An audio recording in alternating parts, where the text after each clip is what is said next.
प्रणाम भगवान। ओम श्री गुरुवे नमः। ओम गुरुर्ब्रह्मा गुरुर्विष्णु गुरुर्देवो महेश्वरः गुरु साक्षात् परम ब्रह्म तस्मै श्री गुरुवे नमः। ओम शांति शांति शांति। ओम ब्रह्म ज्ञान और उसकी साधना द्वारा स्वामी खंडानंद सरस्वती जी महाराज द्वारा भगवान और कल स्वामी जी ने ईशा सर्वेश्वरा ईशा सर्वज्ञ के विषय में बताया। अब देखो स्वामी जी कहते हैं कि देखो जागृत स्वप्न सुषुप्ति में नहीं रहता और स्वप्न और जागृत सुषुप्ति में नहीं रहता और सुषुप्ति जागृत स्वप्न में नहीं रहती और तुम तीनों में रहते हो, इसलिए तुम तीनों से विलक्षण हो। जागृत और स्वप्न दोनों को दृष्टांत से जरा सा और समझ लो। क्या कि स्वप्न में जो धरती दिखती है, समुद्र दिखता है, पहाड़ दिखता है, हवा चलती है, सूरज उगता है, बड़ा भारी अवकाश वाला आकाश दिखता है, पूर्व पश्चिम उत्तर दक्षिण होता है, उसमें जांत पात होती है, अपनी पूर्व परंपरा होती है, अपने बच्चे कच्चे होते हैं, वह सब स्वप्न अवस्था के विलास हैं। स्वप्न दृष्टा में वे बिल्कुल नहीं हैं। इस दृष्टांत को समझ करके आप देखो कि आपको जागृत अवस्था में जो पृथ्वी जल अग्नि वायु आकाश दिख रहे हैं, जो पूर्व पश्चिम उत्तर दक्षिण दिशाएं दिख रही हैं, जो इसमें जात पात संप्रदाय दिख रहा है, यह जागृत अवस्था का विलास है। जागृत अवस्था के दृष्टा के संग इसका कोई संबंध नहीं है, क्योंकि जो स्वप्नावस्था का दृष्टा है वही जागृत अवस्था का दृष्टा है। और जब ये दोनों वृत्तियां शांत हो जाती हैं तो सुषुप्ति दशा में कोई प्रपंच दिखाई नहीं पड़ता, लेकिन दृष्टा तो वही है ज्यों का त्यों। इसका अर्थ हुआ कि जागृत सुषुप्ति से विलक्षण है यह दृष्टा, और इसमें ये तीन अवस्थाएं केवल वृत्तियों का विलास मात्र है। और वृत्तियों का जो विलास होता है वह रज्जु सर्पवत होता है।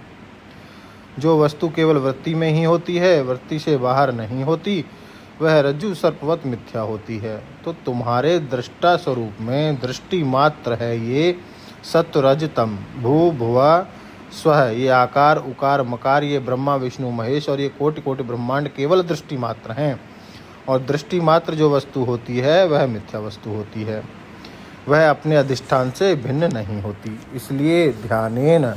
अच्छा लो, अब व्यक्ति की दृष्टि से और बात कर रहे हैं। जैसे देखो आपका ये जो हड्डी मांस चाम का बना हुआ शरीर है, यह अन्नमय कोश है, अन्न से बना हुआ है, अन्न का विकार है। अब इसमें एक अन्नमय पुरुष है, माने जो चैतन्य अपने को अन्नमय शरीर में मैं करके बैठा हुआ है, सो अन्नमय पुरुष है, वह चैतन्य है, भला वह जड़ नहीं है। वेदांत में कई बार कोश और पुरुष का परस्पर भ्रम हो जाता है।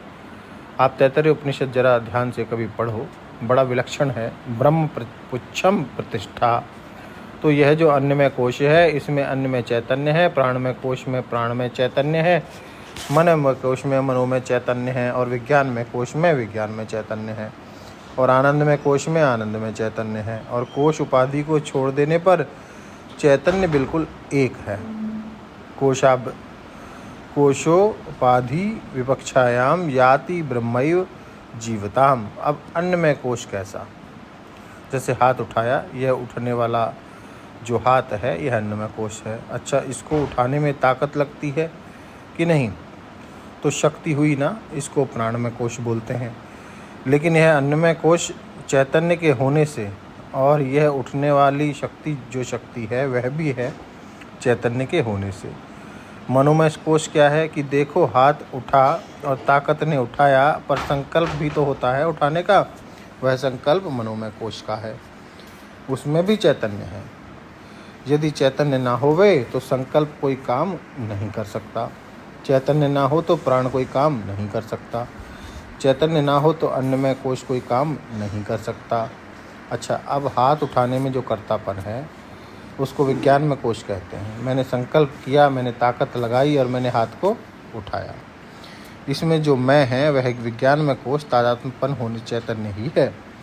वही विज्ञान में पुरुष है। तो आप अन्नमय कोश को मत देखो, जो उसमें चेतन है उसकी खोज करो। प्राणमय कोश को मत ताकत को मत देखो, उस ताकत में जो चैतन्य है उसको देखो। संकल्प को मत देखो, संकल्प में जो चैतन्य है उसको देखो। और कर्तापन के मैं को, मैंने हाथ उठाया, उसमें चैतन्य को देखो।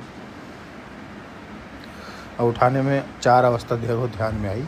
इनके विषय में लेते हैं भगवान अगले सत्संग में। ओम शांति ही शांति ही शांति। प्रणाम भगवान।